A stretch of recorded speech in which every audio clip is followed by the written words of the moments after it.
Hello everyone. Now I discuss about cost accounting introduction. Cost assessment is done by various methods and techniques such as job costing, batch costing, process costing, unit costing, historical costing and marginal costing also. The process of accounting and the various element is called cost accounting. Then next I discuss about objectives of cost accounting. First one is assessment of cost, second one is control of cost, third one is reductions of cost, fourth one fixation of selling price and finally framing the business policy. And first one, assessment of cost. Assessment of cost means we have to consolidate the overall cost assessment.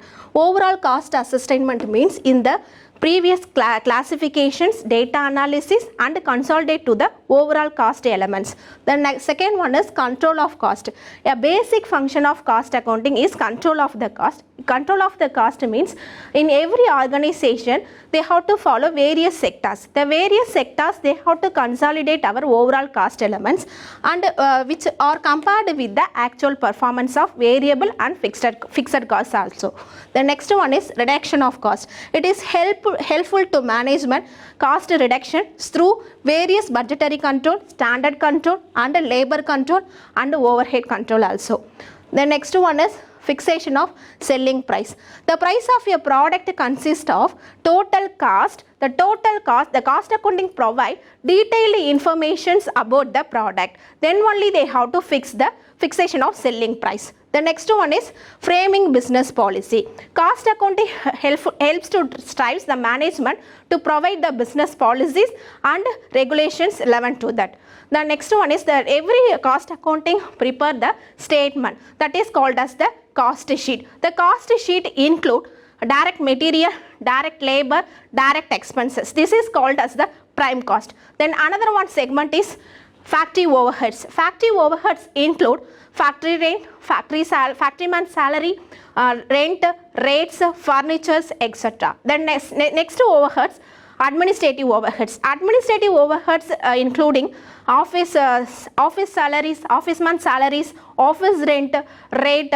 These also included in office overheads. Then selling and distribution overheads. Selling and distribution overheads include various salesman salaries, then showroom rent, showroom expenses, then advertisement. These are all the selling and distributions. This overall final valuation we have to assume the total cost of the product. First one is purchase entry and second one is issue transaction. Here we have one problem. In January 1, the opening for 1000 units at rupees 26 each. In FIFO method we have 11 columns. 11 columns we have to enter all the columns. First one is date. Date which type of transaction when they need means we should enter in the date here. And particular which type of transaction. For example, purchase means purchase and issue means issue. The next one is receipt. Receipt we have three types of columns: quantity, rate, amount. How many units are moved here? We should enter in the quantity and rate for each rate. And amount we have to consolidate the quantity and rate also. The same process issues and balances also. The first transaction in January 1 opening 1000 units at rupees 26 each. Here we mention the balance brought down. Receipt no need for entry, issue no need for entry. We can go balance format 1000 and rate 26 multiplying 1026 into 26,000. The first transaction completed and second one is January 5 purchased 500 units at rupees 24.50 paise. Here we should enter the date January 5 and purchase for 500 units. So we should enter the quantity 500 and rate for each 24.50 paise. We have to consolidate the 500 and 24.50 and total amount 12,250. And issues no need. So we should move the balance entry. Already previous balance is there 1000, 26,000.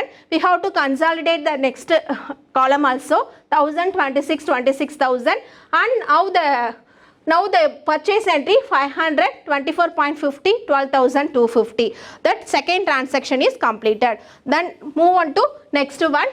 January 7 issued 750 units. Here we mention the date January 7 issued 750 units.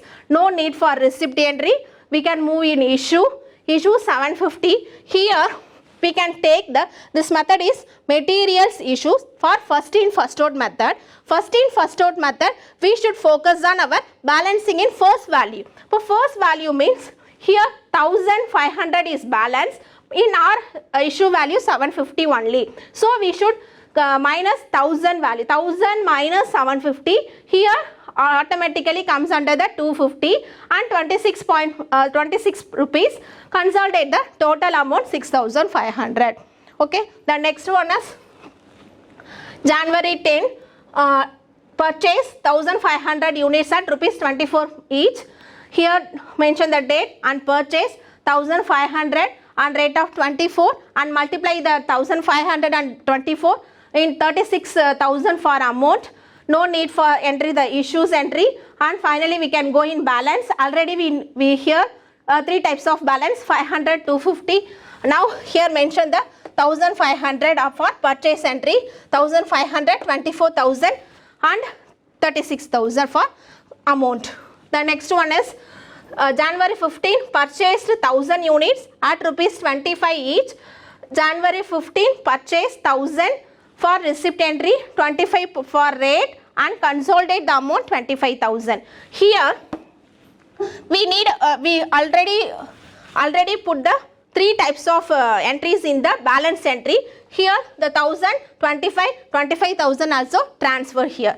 The next one is 17 issued 500 units, 17 issued here 500 units, but already here 650 balance and second value 1000. But we are focusing FIFO method means only first value focusing. So first value 650 minus 500, remaining 150 move to next one, and 24 8400. And next one is 25 purchased 1500 units at rupees 26 each. January date January 25, mention the purchase entry 1526, here total amount and balances also. Here we put consolidate the total amount. Finally we got the quantity rate of balance. We have to consolidate the overall quantity rate for 1350 and 26 for each amount. So we have to consolidate the closing amount, closing stock 1350 units into 26. We have to get the 39,000 for the closing stock. I hope you are all very understand for the FIFO method. Thank you. உலகத்தரமான கல்லூரி உங்கள் ஊரில் Deivanai Ammal college for women autonomous Viluppuram. உங்கள் எதிர்காலம் உங்கள் கையில்.